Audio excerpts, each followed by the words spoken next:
News के प्रायोजक है new Matku club centre, DS the family cloth shop. महापौर ने नवनिर्मित राजघाट रामघाट का निरीक्षण कर आवश्यक दिशा निर्देश दिए। गोरखपुर के महापौर सीताराम जायसवाल ने आज संबंधित अधिकारियों के साथ नवनिर्मित राप्ती स्थित राजघाट और रामघाट का निरीक्षण करते हुए संबंधित अधिकारियों को दिशा निर्देश दिया। उन्होंने आम लोगों से अपील किया कि आप लोग स्वच्छता के लिहाज से यहाँ गंदगी न फैलाएं और लोगों को गंदगी न फैलाने के लिए जागरूक भी किए। नगर निगम जल्द ही यहां पर डस्टबिन की व्यवस्था करेगी ताकि आने वाले लोग कूड़ा करकट डाल डस्टबिन में ही डालें। निरीक्षण किया, क्या दिशा निर्देश दिए? मैंने आज घाट का निरीक्षण किया है। यहाँ पर बहुत ही अच्छा एक घाट बना है। यहाँ काफ़ी पब्लिक आई हुई है और नगर निगम को हैंडओवर नहीं हुआ है। हम लोगों ने, नगर निगम ने, हमारे सभी अधिकारियों ने मानवता की दृष्टि से कि नगर निगम क्षेत्र में बना है, तत्काल हम लोगों ने इसकी सफाई की व्यवस्था किया है। लेकिन नागरिक जब तक अवेयर नहीं होगा यहाँ पर कि इसकी सफाई व्यवस्था चुस्त दुरुस्त रहे, चाहे कितने भी हम टीम लगा लें, हम उस तरह की सुविधाएं नागरिकों को नहीं दे पाएँ। इसलिए मेरा नागरिकों से अपील है कि यहाँ पर स्वच्छता का पूरा ध्यान रखें। हम लोग यहाँ जल्दी ही डस्टबिन लगवाएंगे और कोई भी गंदगी करके उसी में डालें, बाहर न फेंके, तो ज़्यादा दिन तक इस घाट स्वच्छ और सुंदर दिखाई पड़ेगा। होटल संचालक ने जिला प्रशासन पर लगाया गंभीर आरोप। हाईकोर्ट के फैसले को नहीं मान रही है जिला प्रशासन। गोरखपुर असुरंग चौराहे से लेकर के मेडिकल कॉलेज तक बनने वाले 4 लेन सड़क पर स्थित एक होटल और रेस्टोरेंट को लेकर पिछले कई सालों से विवाद चलता आ रहा है। आज रेस्टोरेंट संचालक ने प्रेस कॉन्फ्रेंस पर आरोप लगाया है कि लोक निर्माण विभाग एवं जिला प्रशासन द्वारा उच्च न्यायालय के आदेशों को दरकिनार करते हुए उनके निर्माण को ध्वस्त करने का दबाव उन पर बनाया जा रहा है। क्या नाम है सर? रणधीर सिंह। रणधीर जी, क्या मामला आपकी ज़मीन का है? किससे विवाद आपका चल रहा है और आपकी ज़मीन कितनी अधिग्रहण की जा रही है? अब मेरा विवाद किसी से नहीं है। मेन चीज़ PWD का एक नोटिस आया था 2017 में कि आप जो है 3.06 मीटर पे आपने सरकारी ज़मीन में अवैध कब्जा कर रखा है, उसको 12/5/17 तक हटा लीजिए, नहीं तो आपके खिलाफ़ कार्रवाई की जाएगी।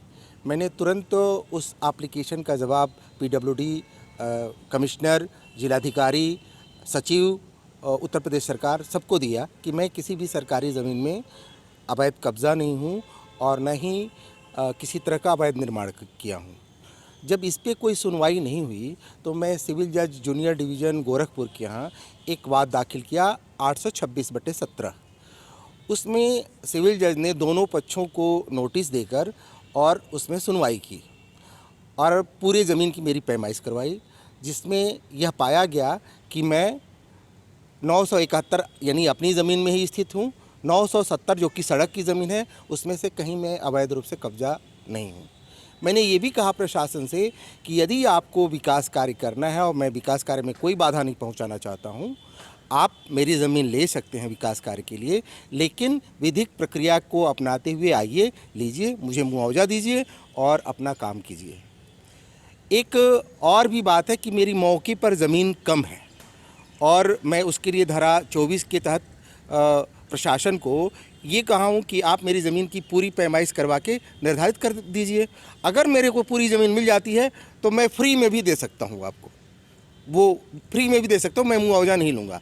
लेकिन प्रशासन ये भी कार्रवाई नहीं कर रहा है। सारी बातें होने के बाद आखिर बावजूद इसकी कमी कहाँ से आ रही है जिला प्रशासन की? अब ये तो जिला प्रशासन ही बता सकता है क्लियर, क्योंकि मैं अभी अगली तारीख जो है 23/3/2021 को लगी हुई है और PWD उसमें उपस्थित नहीं हो रहा है।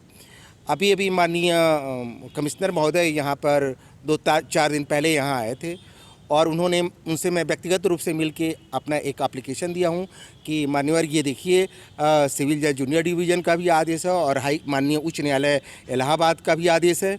उन्होंने ये स्पष्ट रूप से कहा है कि कोई भी एडमिनिस्ट्रेटिव अथॉरिटी बिना अकॉर्डिंग टू लॉ, मतलब विधि का उल्लंघन करते हुए इसमें इंटरफियर नहीं कर सकती है।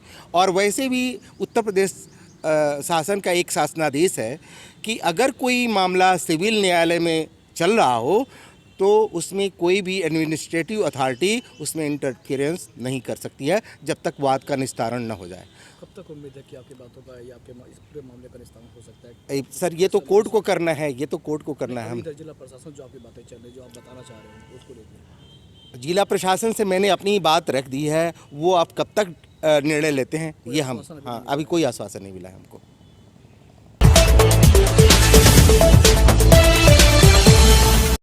चौरी चौरा उत्तर प्रदेश की सरकार शताब्दी वर्ष मना रही है चौरी चौरा कांड पर, और इन्होंने जो गड़बड़ी की है वो ये सबसे बड़ी गड़बड़ी की है कि शहीदों के नाम को फेरबदल किया है।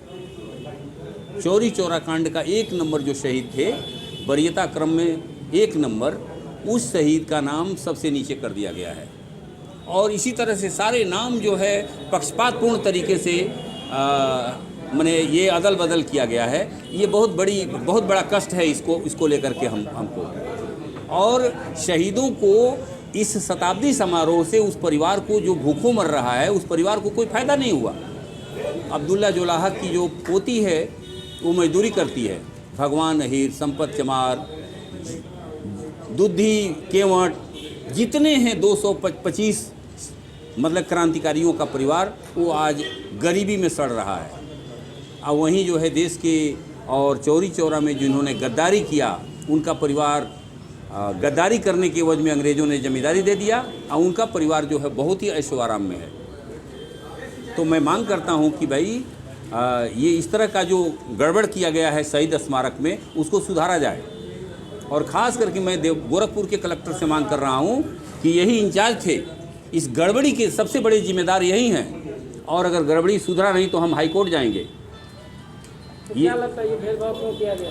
ये 2 तरह से किया गया है। एक तो भारतीय जनता पार्टी मुसलमानों से नफरत करती है और मुस्लिम शहीदों से भी नफरत करती है। इस चश्मे से देख करके उन्होंने अब्दुल्ला का नाम सबसे नीचे कर दिया गया है, जबकि अब्दुल्ला पहले वाले स्मारक में 1 नंबर के थे। क्या मांग करते हैं? मांग करते हैं कि शहीद स्मारक को सही किया जाए, उसके वरीयता क्रम को सही किया जाए, शहीदों के वरीयता क्रम को सही किया जाए।